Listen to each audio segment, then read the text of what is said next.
당신네 나라 사람들 겨울에 집에서 반팔 입고 산다며? 네, 그렇습니다. 한국 대사관 직원이 침착하게 대답했습니다. 하하. 그럼 난방비는 얼마나 나오는데? 한 달에 8만 원 정도요. 회의실이 조용해졌습니다. 뭐라고요? 8만 원 정도입니다. 한국 돈으로. 편집장이 기자를 불렀습니다. 가서 확인해. 기자는 서울의 한 아파트에 방문했습니다. 온도계를 들고 카메라를 켜고 모든 걸 기록할 준비를 했죠. 3개월 후 그의 다큐멘터리가 방송됐습니다. CNN 최고 조회수 1200만. LA와 뉴욕의 온돌 아파트가 들어섰고 입주 경쟁률 200대 1을 기록했습니다. 대체 무슨 일이 있었을까요? 지금 공개됩니다. 한국 최고라고 댓글을 남겨주세요. 여러분의 구독과 좋아요는 아주 큰 힘이 됩니다. 현관문이 열리는 순간 따뜻한 공기가 제 얼굴을 감쌌습니다. 영하 12도. 서울의 겨울 한복판이었어요. 밖에서는 입김이 하얗게 나왔고 손은 주머니에서 꺼낼 수조차 없을 만큼 추웠죠. 그런데 이 집안은 달랐습니다. 마치 봄 같았어요. 더 놀라운 건 그 다음이었습니다. 집주인 할아버지가 나타났습니다. 60대 후반으로 보이는 분이었는데 놀랍게도 반팔 티셔츠에 반바지 차림이었어요. 겨울인데 말이죠. 저는 순간적으로 카메라를 확인했습니다. 제대로 작동하고 있었어요. 이 장면을 꼭 찍어야 했습니다. 할아버지는 웃으며 악수를 청했습니다. 손이 따뜻했어요. 추위에 떨던 제 손과는 달랐죠. 제 이름은 마이클 톰슨입니다. CNN 탐사보도팀 소속 기자로 15년째 일하고 있어요. 제 전문 분야는 가짜뉴스 팩트체크였습니다. 과장 광고를 폭로하고 거짓 정보를 바로잡는 게 제 일이었죠. 그래서 이번에도 자신 있었습니다. 한국인들이 겨울에 집에서 반팔을 입고 산다? 말도 안 되는 소리였으니까요. 할머니가 거실로 안내했습니다. 신발을 벗고 들어서는 순간 또 한 번 놀랐어요. 바닥이 따뜻했습니다. 아니, 따뜻한 정도가 아니었어요. 양말을 신고 있는데도 온기가 느껴졌죠. 저는 가방에서 온도계를 꺼냈습니다. 항상 휴대하는 장비예요. 팩트체크의 기본은 측정이니까요. 온도계를 거실 중앙에 놓았습니다. 22도. 실내 온도가 정확히 22도였어요. 뉴욕 제 아파트는 난방을 최대로 틀어도 18도를 넘기 힘들었습니다. 그런데 이 집은 영하 12도 바깥 날씨에도 22도를 유지하고 있었죠. 할아버지가 소파에 앉으라고 권했습니다. 저는 앉으면서 주변을 살폈어요. 특별한 난방기구가 보이지 않았습니다. 미국식 벽난로도 없고 유럽식 라디에이터도 없었어요. 그냥 평범한 거실이었죠. 할머니가 녹차를 내왔습니다. 따뜻한 차를 마시며 저는 질문을 시작했어요. 난방비가 얼마나 나오느냐고 물었습니다. 할아버지는 웃으며 서랍에서 고지서를 꺼냈어요. 제게 보여주더군요. 7만 원. 한국 돈으로 7만 원이었습니다. 미국 달러로 환산하면 약 60달러. 저는 눈을 의심했어요. 뉴욕 제 아파트 난방비는 한 달에 300달러가 넘었습니다. 그것도 추운데도 말이죠. 저는 고지서를 자세히 살폈습니다. 조작된 흔적이 있나 확인했어요. 하지만 정식 발급된 고지서가 맞았습니다. 발급 날짜도 이번 달이었고요. 이해가 되지 않았습니다. 어떻게 이렇게 따뜻한데 난방비는 5분의 1밖에 안 나올 수 있죠? 뭔가 속임수가 있을 거라고 생각했어요. 할아버지가 말했습니다. 온돌이라고 바닥 난방 시스템이라고 했어요. 5,000년 전부터 한국 사람들이 사용해온 방식이라더군요. 5,000년? 저는 속으로 웃었습니다.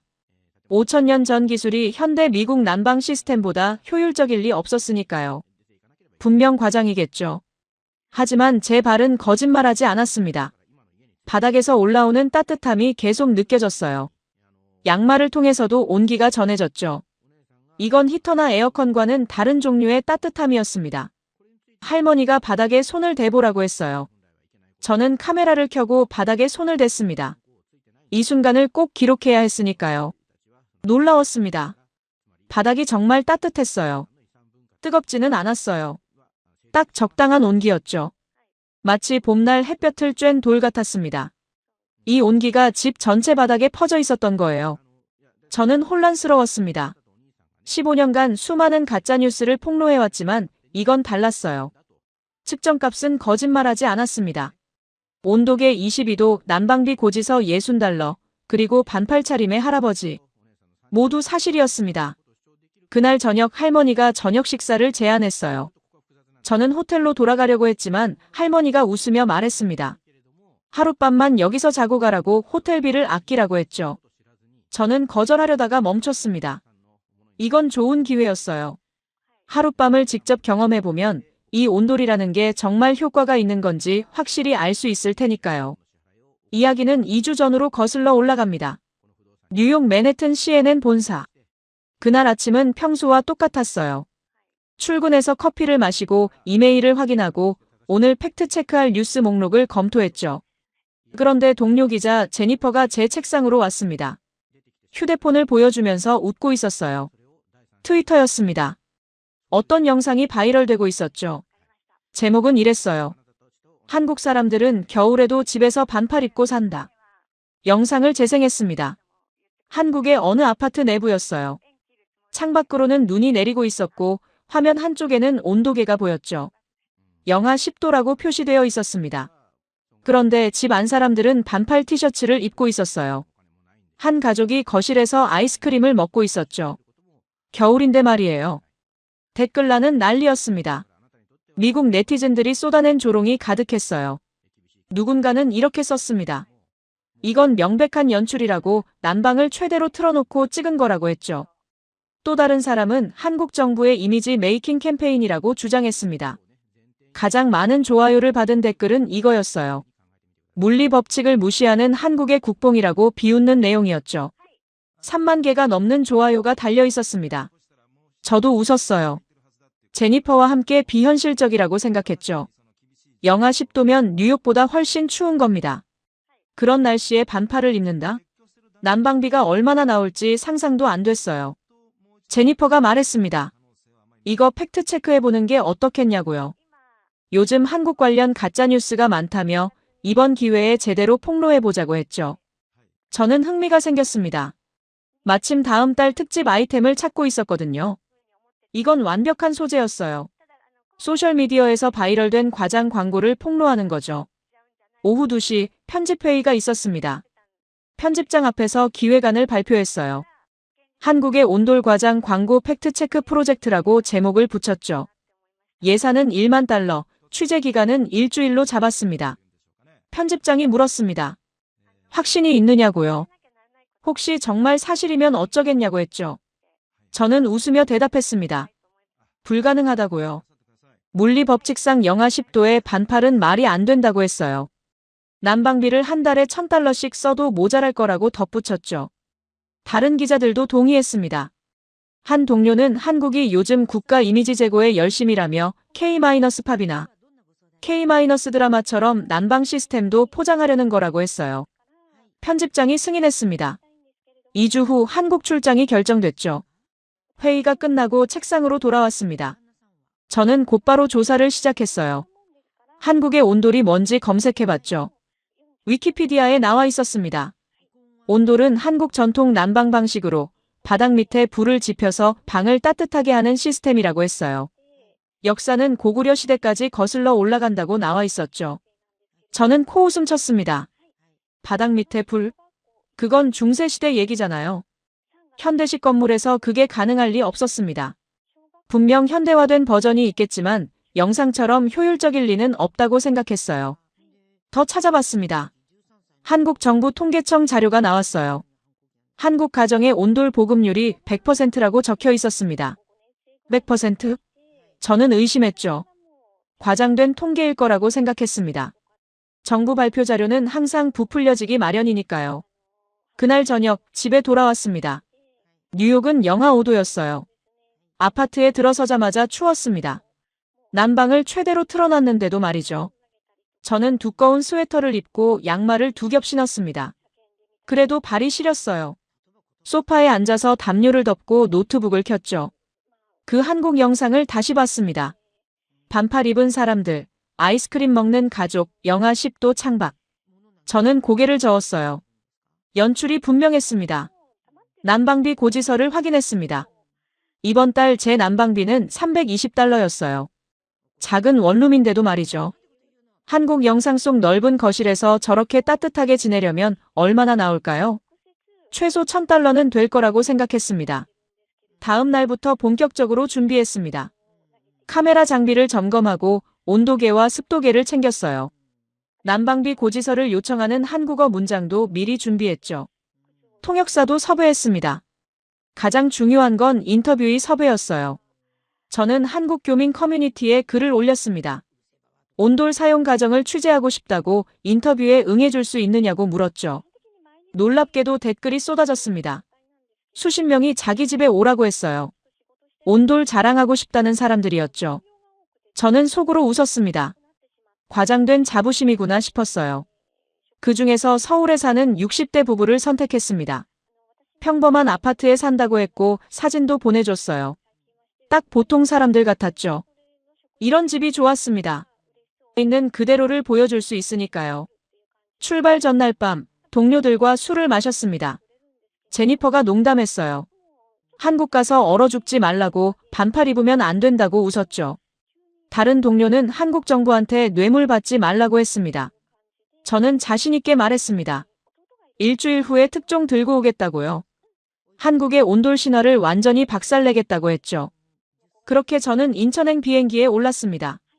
가짜뉴스를 폭로하겠다는 확신을 가득 안고서요. 그때까지만 해도 몰랐습니다. 제가 틀렸다는 걸 말이에요. 14시간의 비행 끝에 인천공항에 도착했습니다. 비행기에서 내리자마자 느꼈어요. 추웠습니다.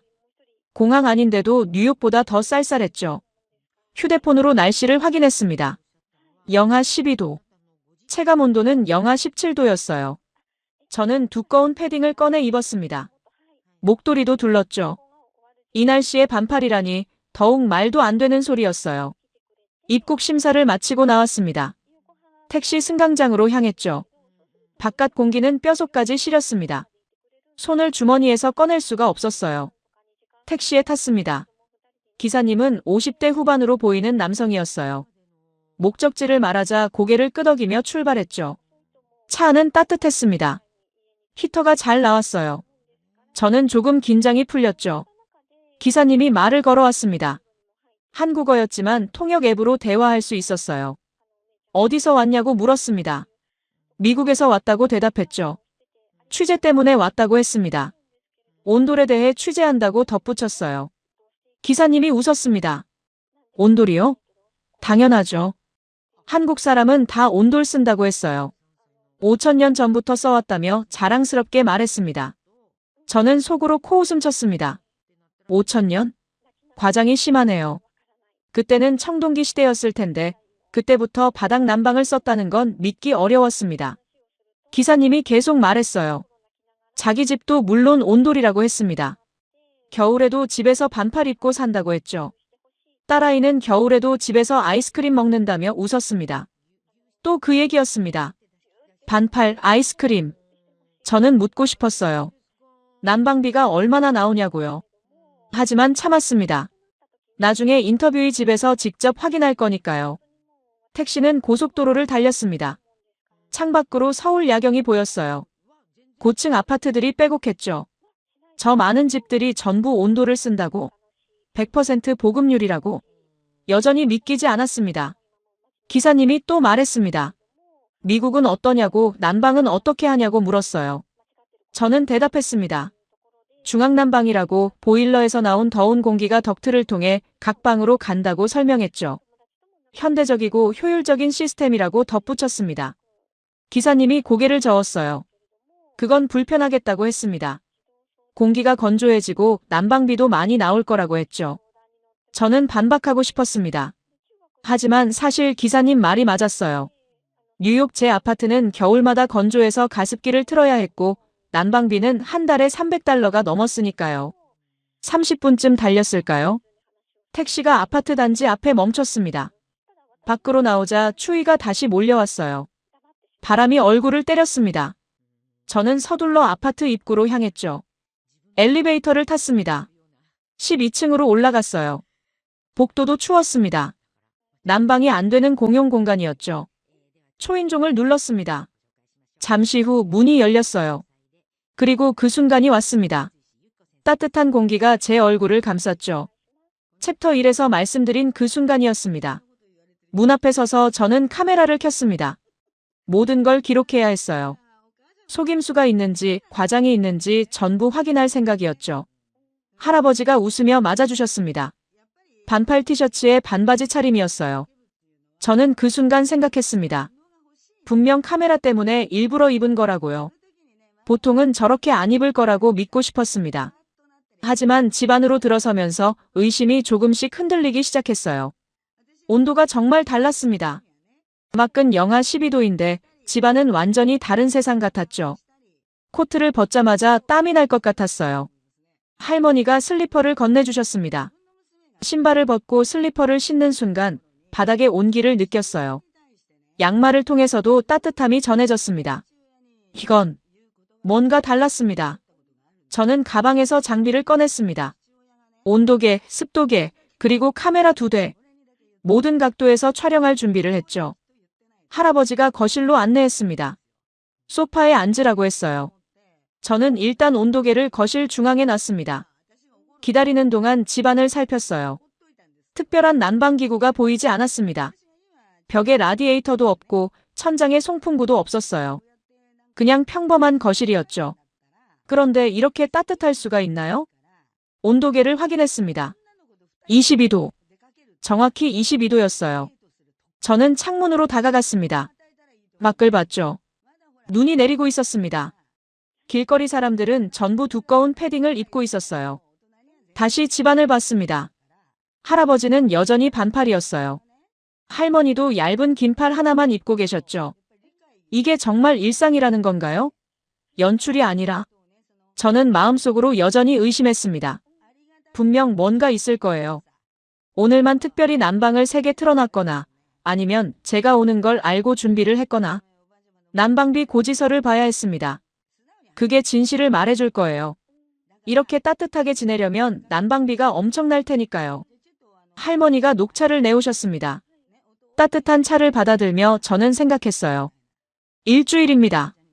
일주일 동안 철저히 조사하겠어요.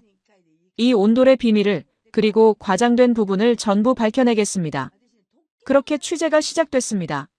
녹차를 마시며 인터뷰를 시작했습니다. 할머니가 한과도 내오셨어요. 한국 전통 과자라고 했습니다. 달콤했죠. 따뜻한 차와 함께 먹으니 긴장이 조금 풀렸어요. 하지만 저는 기자였습니다. 감정에 휘둘려선 안 됐죠. 객관적으로 팩트만 확인해야 했습니다. 할아버지께 질문했습니다. 온돌이 정확히 어떤 원리냐고요? 바닥이 왜 이렇게 따뜻한지 설명해달라고 했죠. 할아버지는 친절하게 설명해 주셨어요. 보일러에서 데워진 온수가 바닥 및 파이프를 순환한다고 했습니다. 뜨거운 물이 바닥 전체를 돌면서 열을 전달하는 거라고 했죠. 저는 고개를 끄덕였습니다. 원리는 이해가 됐어요. 하지만 여전히 의문이었습니다. 그렇게 효율적일 수 있나요? 물을 계속 데우려면 에너지가 엄청 들 텐데요. 할아버지가 웃으셨습니다. 미국 사람들이 다 그렇게 생각한다고 했어요. 하지만 실제로는 정반대라고 했습니다. 바닥 난방이 공기 난방보다 효율이 훨씬 좋다고 설명했어요. 따뜻한 공기는 위로 올라가지만 바닥의 열은 아래에서 위로 고르게 퍼진다고 했죠. 그래서 같은 온도를 유지하는 데 에너지가 덜 든다고 했습니다. 저는 반신반의했습니다. 이론상으로는 그럴 수 있겠죠. 하지만 실제로는 어떨까요? 질문을 이어갔습니다. 난방비가 얼마나 나오냐고 물었어요. 이게 핵심이었습니다. 아무리 따뜻해도 비용이 엄청나면 의미가 없으니까요. 할아버지는 서랍을 열었습니다. 고지서를 꺼내셨어요. 주저없이 제게 보여주셨죠. 저는 고지서를 받아들었습니다. 카메라로 찍으면서 자세히 살폈어요. 72,000원. 지난달 난방비였습니다. 한국 돈으로 72,000원이었어요. 미국 달러로 환산하면 약 60달러였죠. 저는 당황했습니다. 이건 말이 안 됐어요. 제 뉴욕 아파트는 한 달 난방비가 300달러가 넘습니다. 그것도 춥게 지내면서요. 그런데 이 집은 60달러로 22도를 유지한다고요? 게다가 집 평수도 제 원룸보다 2배는 넓어 보였습니다. 고지서를 뒤집어 봤습니다. 조작 흔적을 찾으려고요. 하지만 정식 발급된 고지서가 맞았어요. 한국가스공사 로고도 찍혀 있었고 발급 날짜도 이번 달이었습니다. 저는 다른 가능성을 생각했습니다. 혹시 정부 보조금이 있는 건 아닐까요? 아니면 노인 할인 같은 게 적용된 건 아닐까요? 물어봤습니다. 할아버지는 고개를 저었어요. 보조금 없다고 했습니다.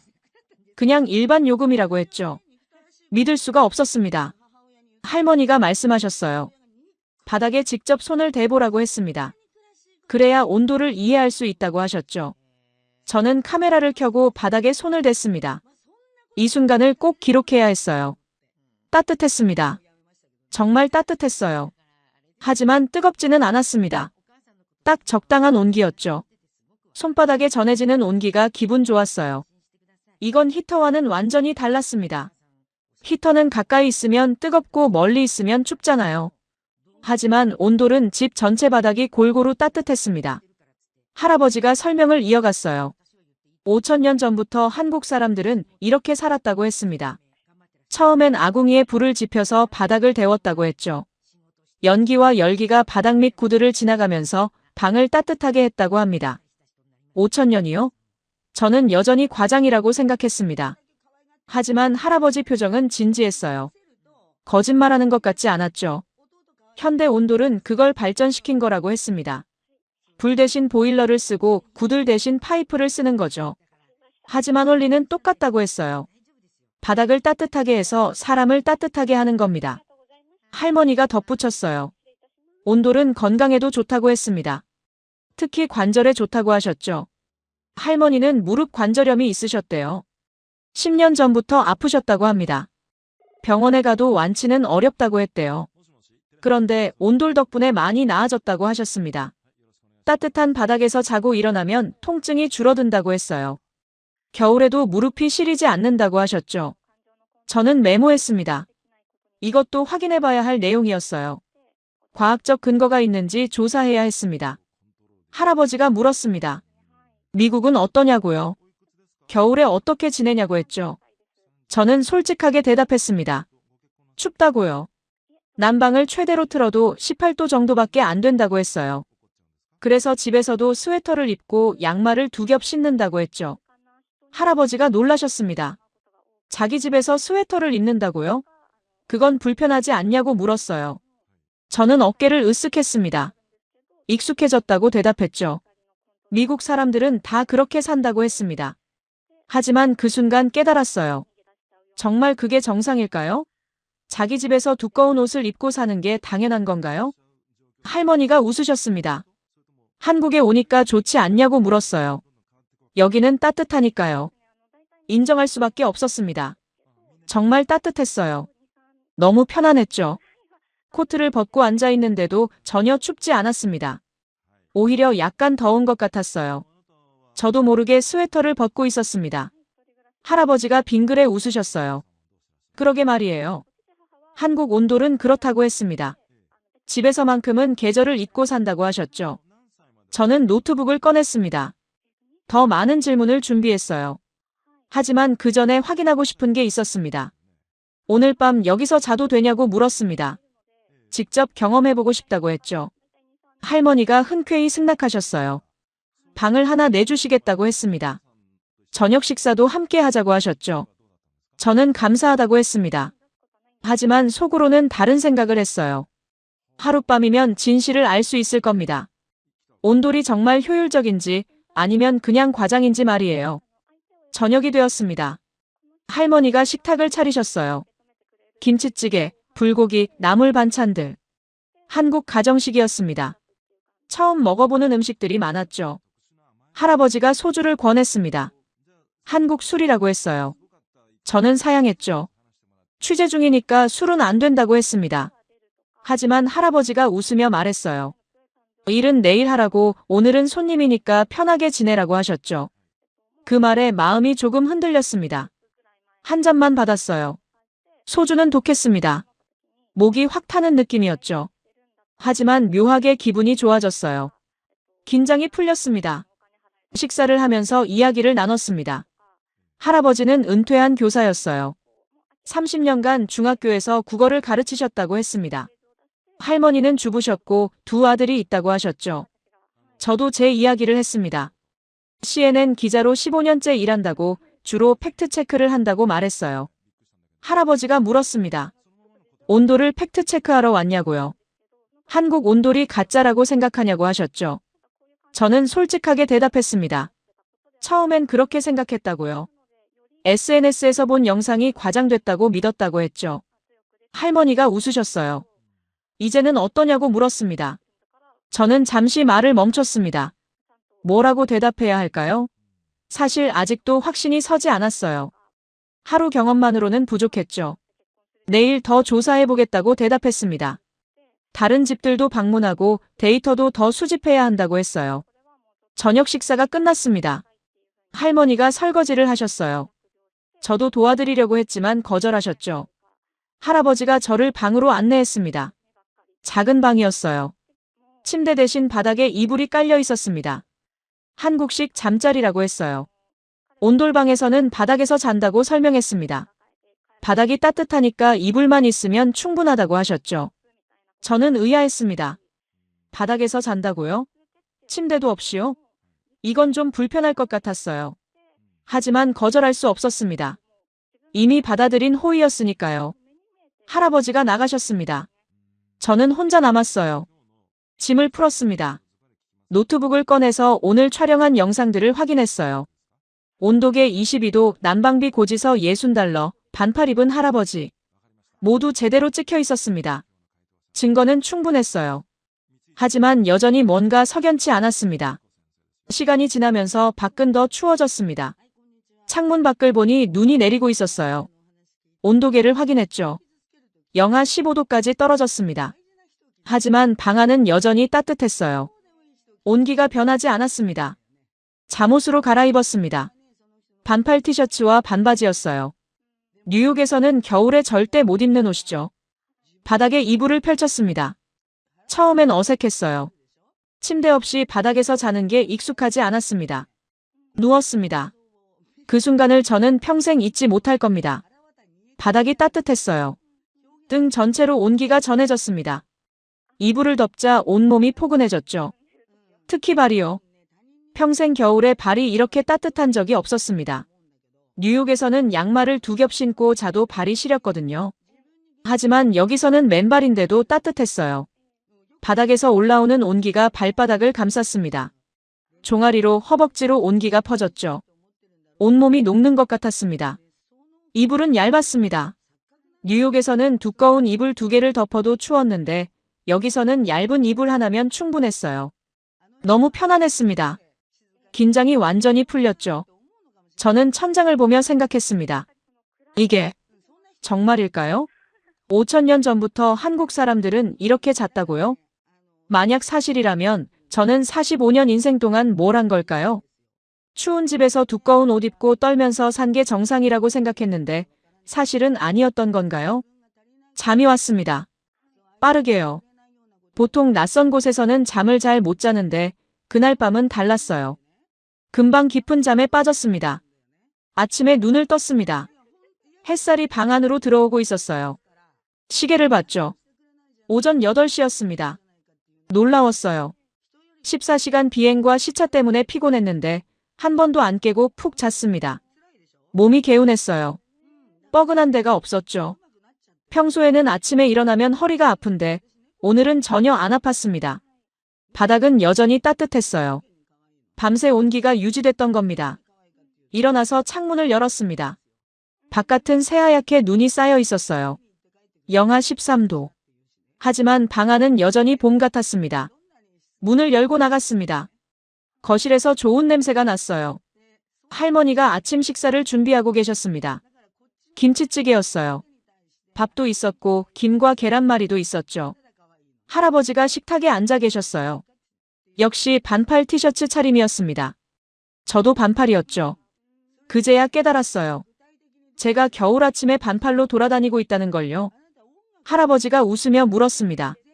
잘 잤냐고요? 너무 잘 잤다고 대답했습니다.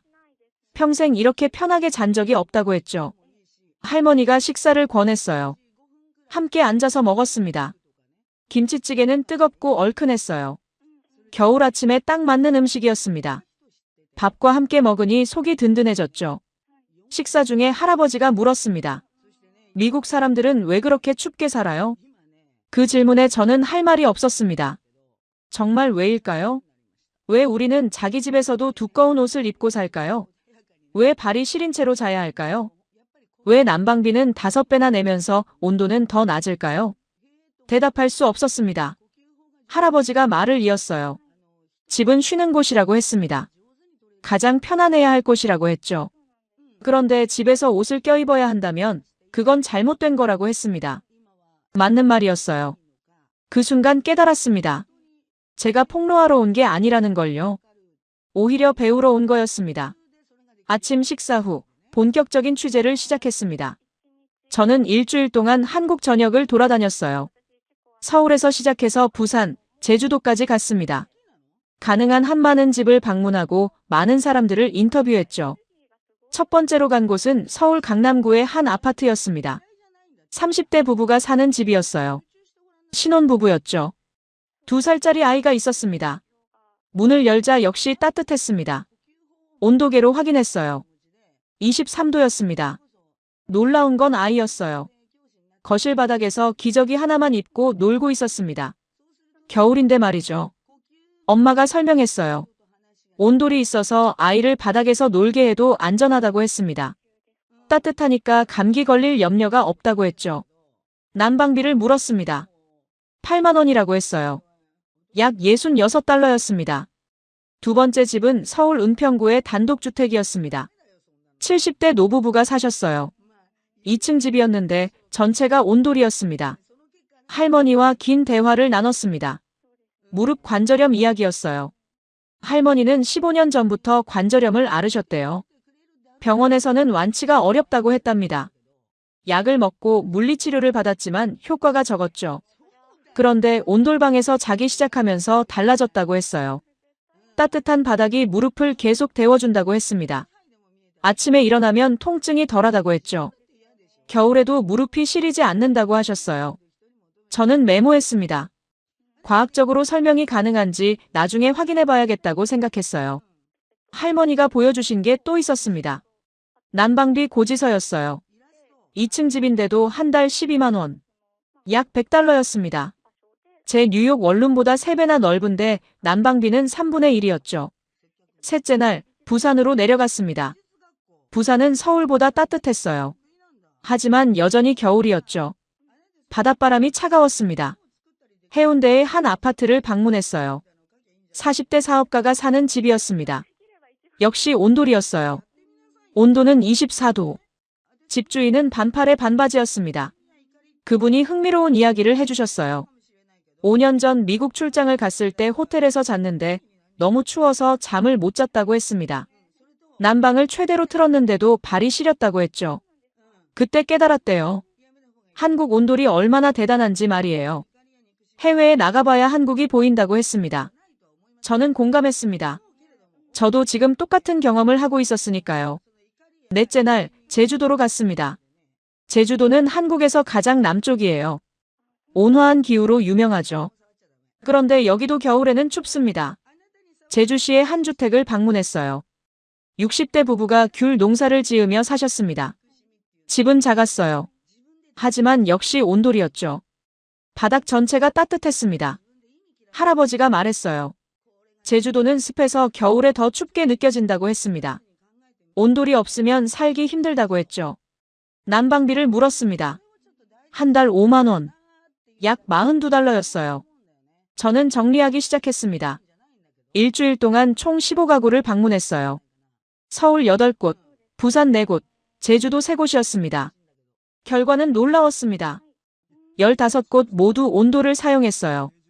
예외가 없었습니다. 평균 실내 온도는 22.5도였고 평균 난방비는 73달러였습니다. 제 뉴욕 아파트는 18도에 320달러였죠. 더 따뜻한데 비용은 4분의 1. 이건 통계적으로 명확했습니다. 다섯째 날 서울로 돌아와서 한국난방공사를 방문했습니다. 연구원을 인터뷰했어요. 그분이 데이터를 보여주셨습니다. 한국 가정의 온돌 보급률 99.8%. 거의 100%였어요. 정부 통계가 과장이 아니었습니다. 에너지 효율 데이터도 받았습니다. 온돌 방식은 공기 난방 대비 에너지 효율이 40% 높다고 나와 있었어요. 같은 온도를 유지하는데 에너지가 40%덜 든다는 뜻이었죠. 이유를 물었습니다. 연구원이 설명했어요. 따뜻한 공기는 위로 올라가기 때문에 천장만 따뜻해진다고 했습니다. 하지만 바닥 난방은 아래에서 위로 열이 고르게 퍼진다고 했죠. 또한 복사열 방식이라 공기를 데우는 게 아니라 사람을 직접 데운다고 했습니다. 그래서 더 효율적이라고 설명했어요. 과학적으로 타당했습니다. 여섯째 날 한국온돌학회를 방문했습니다. 학회장이 역사 자료를 보여주셨어요. 온돌의 역사는 5,000년 전으로 거슬러 올라간다고 했습니다. 고고학 발굴에서 신석기 시대 온돌 유적이 발견됐다고 했죠. 사진을 보여주셨어요. 경주에서 발굴된 온돌 유적이었습니다. 5,000년 전 구조물이었죠. 돌로 만든 구들장, 연기가 지나가는 고래, 굴뚝. 기본 구조는 지금과 똑같았습니다. 5,000년 동안 한국 사람들은 이렇게 살았던 거예요. 학회장이 말했습니다. 온돌은 한국의 주거 문화라고 했어요. 단순한 난방 기술이 아니라 삶의 방식이라고 했죠. 한국 사람들은 바닥에 앉고 바닥에서 자고 바닥에서 식사를 합니다. 모두 온돌이 있기 때문에 가능한 거라고 설명했어요. 저는 고개를 끄덕였습니다. 이제 이해가 됐어요. 한국 사람들이 왜 집에서 신발을 벗는지, 왜 바닥에 앉는지, 왜 겨울에도 반팔을 입는지. 모든 게 온돌 때문이었습니다. 마지막 날 다시 그 할아버지 댁을 방문했습니다. 일주일의 취재를 마치고 인사드리러 갔어요. 할머니가 저녁을 차려주셨습니다. 또 김치찌개였어요. 이제는 익숙한 맛이었죠. 할아버지가 물었습니다. 취재는 잘 됐냐고요? 저는 솔직하게 대답했습니다. 제가 틀렸다고요. 온돌은 가짜가 아니라고 했습니다. 오히려 미국이 뒤처져 있었다고 말했죠. 할아버지가 웃으셨어요. 이제 알았다고 한국 온돌을 미국에 알려달라고 하셨습니다. 저는 약속했습니다. 꼭 그렇게 하겠다고요. 일주일 후 뉴욕으로 돌아왔습니다. JFK 공항에 도착하자마자 느꼈어요. 추웠습니다. 공항 아닌데도 한국보다 더 춥게 느껴졌죠. 집에 도착했습니다. 문을 열고 들어서는 순간 실망했어요. 차가웠습니다. 난방을 켜놓고 나왔는데도 집안이 썰렁했어요. 온도계를 봤죠. 16도. 일주일 동안 22도에 익숙해진 몸에는 너무 추웠습니다. 난방을 최대로 올렸습니다. 1시간을 기다렸어요. 18도까지 올라갔죠. 더 이상은 안 올라갔습니다. 저는 스웨터를 입었습니다. 양말도 2겹 신었어요. 예전에는 당연했던 일인데 지금은 불편하게 느껴졌습니다. 한국에서는 반팔 하나면 충분했는데 말이에요. 다음 날 아침 CNN 본사로 출근했습니다. 편집실로 갔어요. 동료 제니퍼가 반갑게 맞아줬습니다. 어땠냐고 물었죠. 한국 온돌 과장 광고 폭로 잘 했냐고 했습니다. 저는 말을 잇지 못했어요. 제니퍼가 눈치챘습니다. 무슨 일 있냐고 물었죠. 편집실 문을 닫았습니다. 둘이서만 이야기할 수 있게요. 솔직하게 말했습니다. 온돌이 진짜라고요. 과장이 아니라 오히려 과소평가되고 있었다고 했어요. 제니퍼가 어이없다는 표정을 지었습니다. 설마 한국 편을 드냐고 물었죠. 기자로서 객관성을 잃은 거 아니냐고 했습니다. 저는 카메라 영상을 보여줬어요. 온도계, 난방비 고지서, 15가구 인터뷰 영상. 제니퍼가 침묵했습니다. 데이터는 명확했으니까요. 하지만 그녀가 말했어요. 편집장이 뭐라고 하겠냐고요. 한국 온도를 폭로하러 보냈는데 칭찬하고 왔으니 말이에요. 맞는 말이었습니다. 편집장실로 갔습니다. 일주일간의 취재 결과를 보고했어요. 솔직하게 말했습니다. 온돌은 진짜라고 미국이 배워야 할 기술이라고 했죠. 편집장이 난색을 표했습니다. 예산을 들여서 보냈는데 이게 무슨 결과냐고 물었어요. 가짜뉴스를 폭로하는 게 목적이었다고 했죠. 저는 반박했습니다. 저널리즘의 목적은 진실을 밝히는 거라고요. 제가 틀렸다면 인정해야 한다고 했습니다. 편집장이 한숨을 쉬었어요. 그러면서 물었습니다. 정말 확신하냐고요. 혹시 한국 정부나 기업에 속은 건 아니냐고 했죠. 저는 데이터를 보여드렸습니다. 15가구 평균 난방비 73달러, 평균 실내 온도 22.5도, 에너지 효율 40% 우위. 숫자는 거짓말하지 않았습니다. 편집장이 잠시 생각하더니 말했어요. 다큐멘터리로 만들어 보라고 했습니다. 30분짜리 특집으로요. 하지만 조건이 있었어요. 객관적으로 만들라고 한국을 띄워주는 게 아니라 팩트를 전달하라고 했죠. 저는 동의했습니다. 편집실로 돌아왔습니다. 본격적으로 영상 편집을 시작했어요. 일주일 동안 촬영한 영상이 20시간 분량이었습니다. 이걸 30분으로 압축해야 했죠. 가장 중요한 장면들을 골랐습니다. 첫 번째, 할아버지 댁에서 온도계를 확인하는 장면, 난방비 고지서를 보여주는 장면, 바닥에 손을 대는 순간, 온돌방에서 자고 일어나는 아침. 부산과 제주도 인터뷰도 넣었어요. 관절염 할머니 이야기, 에너지 효율 데이터, 5,000년 역사 자료. 그리고 마지막에 제 고백을 넣었습니다. 저는 가짜뉴스를 폭로하러 갔지만 오히려 진짜 뉴스를 발견했다고요. 한국 온돌은 과장이 아니라 과소평가되고 있었다고 말했습니다. 제목을 정했습니다. 따뜻한 바닥 한국의 5,000년 비밀. 동료들에게 시사회를 했습니다. 편집실에 10명 정도 모였어요. 30분짜리 영상을 보여줬죠. 반응은 엇갈렸습니다. 절반은 놀라워했어요.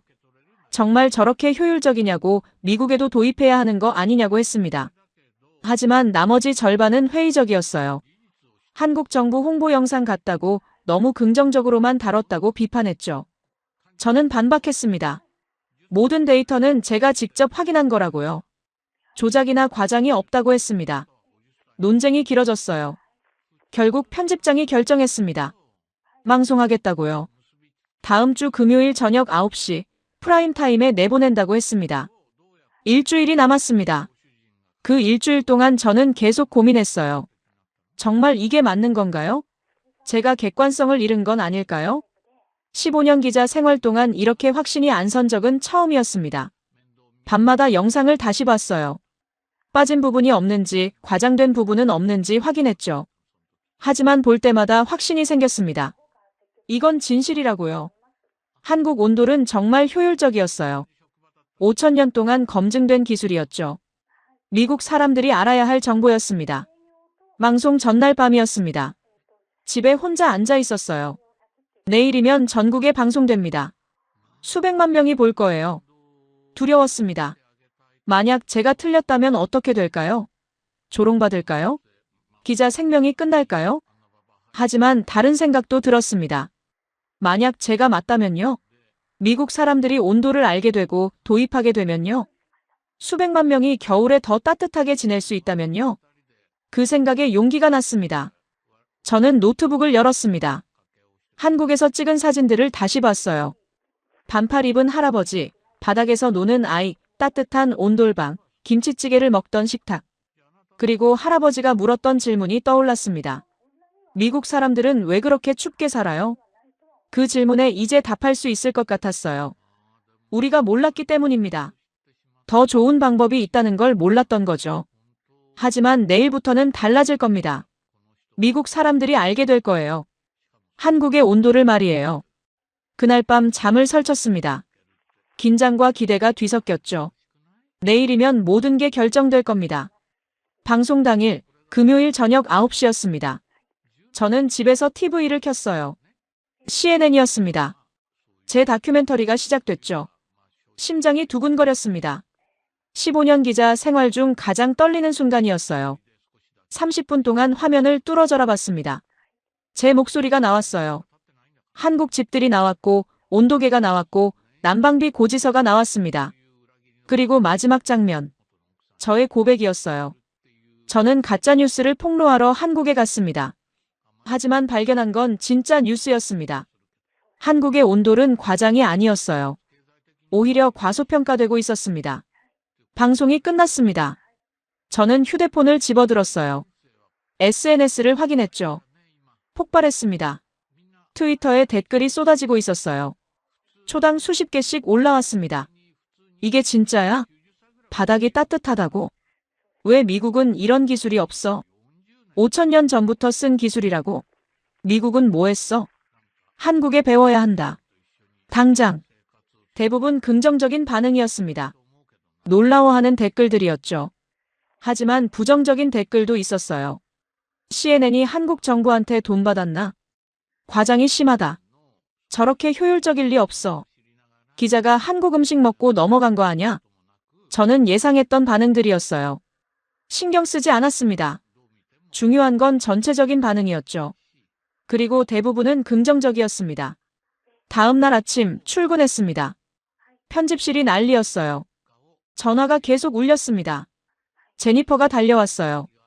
조회수를 보여줬습니다. CNN 웹사이트에서 다큐멘터리 조회수가 500만을 넘었대요. 하루 만에요. 역대 최고 기록이라고 했습니다. 편집장이 저를 불렀습니다. 편집장실로 갔어요. 걱정됐죠. 혹시 문제가 생긴 건 아닐까요? 하지만 편집장은 웃고 있었습니다. 악수를 청했어요. 잘했다고 했습니다. 훌륭한 보도였다고 칭찬했죠. 그러면서 말했어요. 후속 보도를 준비하라고 했습니다. 미국 건설업계의 반응을 취재하라고 했죠. 저는 바로 움직였습니다. 뉴욕의 한 대형 건설사에 연락했어요. 인터뷰를 요청했습니다. 놀랍게도 그쪽에서 먼저 연락이 왔더군요. 한국 기술을 도입하고 싶다고 어떻게 하면 되냐고 물었습니다. 일주일 만에 상황이 완전히 바뀌었습니다. 미국 건설업체들이 한국에 러브콜을 보내기 시작했어요. LA의 한 건설사는 한국 기업과 기술 제휴를 맺었습니다. 온돌 시스템을 배워서 미국에 적용하겠다고 발표했죠. 뉴욕에서는 새 아파트 단지에 온돌을 시범 도입하기로 했습니다. 100세대 규모였어요. 시카고, 시애틀, 보스턴. 전국 각지에서 온돌에 관심을 보였습니다. 한 달 후, 저는 LA로 출장을 갔습니다.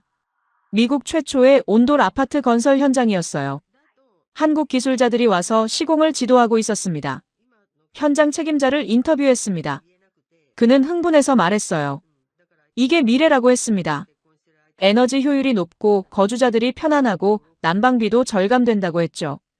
입주 예정자들도 인터뷰했습니다. 한 40대 여성이 말했어요.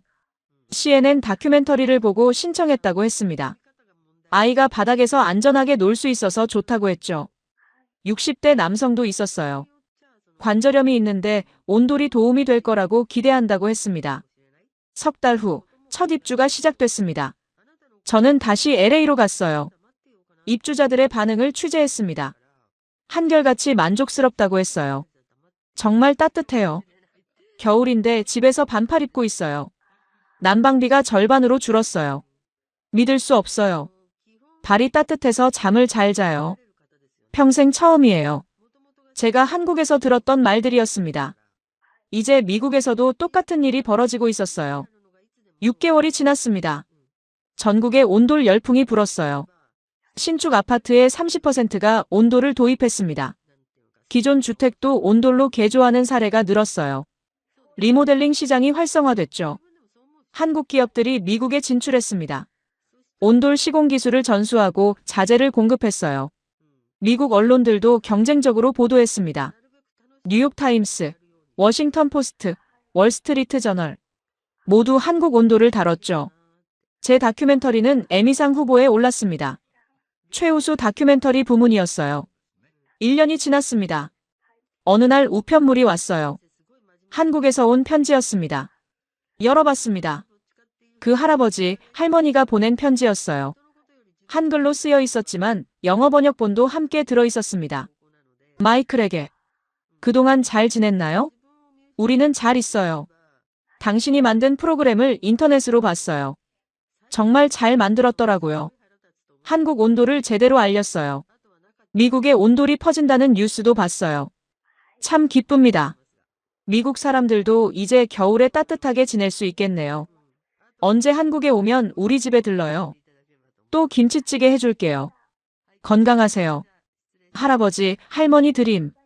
편지를 읽으며 눈시울이 뜨거워졌습니다. 저는 답장을 썼어요. 감사하다고 제 인생을 바꿔주셔서 고맙다고 썼습니다. 조만간 꼭 다시 방문하겠다고 약속했죠. 그날 저녁 저는 제 아파트에 앉아 있었습니다. 여전히 춥고 난방비는 비쌌지만 괜찮았어요. 내년 봄에 이사 갈 예정이었거든요. 온돌이 설치된 새 아파트로요. 창밖을 봤습니다. 눈이 내리고 있었어요. 1년 전 겨울, 저는 한국에 갔습니다. 가짜뉴스를 폭로하겠다는 오만함을 가지고요. 하지만 발견한 건 겸손이었습니다. 미국이 세계 최고라는 생각, 우리 기술이 가장 앞서 있다는 믿음. 그게 틀렸다는 걸 배웠어요. 때로는 배워야 합니다. 다른 나라에서, 다른 문화에서, 5,000년 역사에서요. 한국의 온돌은 그걸 가르쳐 줬습니다. 저는 노트북을 열었습니다. 새 기사를 쓰기 시작했어요. 제목은 이랬습니다. 1년 후, 미국은 따뜻해졌다. 한국 온돌 혁명. 손가락이 키보드 위에서 움직였습니다. 1년 전, 저는 한국의 온돌을 조롱했습니다. 하지만 지금 미국 전역에서 온돌이 퍼지고 있습니다. 수백만 명이 겨울을 더 따뜻하게, 더 경제적으로 보내고 있죠. 가짜 뉴스를 찾으러 갔다가 진짜 뉴스를 발견했습니다. 한국의 5,000년 지혜가 21세기 미국을 바꾸고 있습니다. 기사를 마무리하고 저장했습니다. 창밖에 눈은 계속 내렸습니다. 하지만 저는 더 이상 춥지 않았어요. 내년 봄이면 따뜻한 집에서 살 테니까요. 한국 온돌이 있는 집에서요. 그 생각만으로도 마음이 따뜻해졌습니다.